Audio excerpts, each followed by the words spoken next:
Now this is nearly the final step. I will have that closed up soon and all sealed up, etc.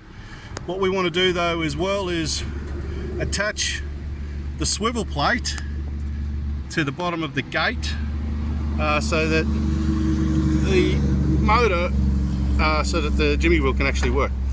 A couple of things. We have a saddle, so we put that underneath in this situation, and we bolt it with some we want to use M10s, not those M8s. We're going to use some M10s, and we've got some spring washers for those as well to help lock it in place. And this, it's important here, we've got I'm not sure what these come from, Downy. I don't remember what they call them, I've got a funny name for them, but let's call them a saddle element. So on top of the gate these go, and they sit underneath the swivel plate, and we've welded two together.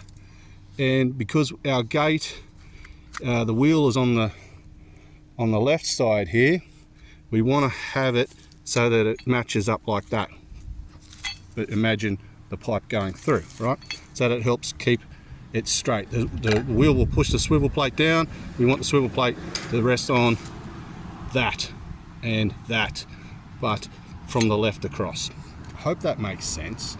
And what is extremely important is the way the jimmy wheel works. One of the beautiful things about it is it works concentrically with your pivot point. So the pivot point back over there, we want the axle to point to the pivot point, so we've got a concentric circle. So when you are attaching the arm of the jimmy wheel onto the bottom of the gate, align your axle with the pivot point, so we've got a concentric circle.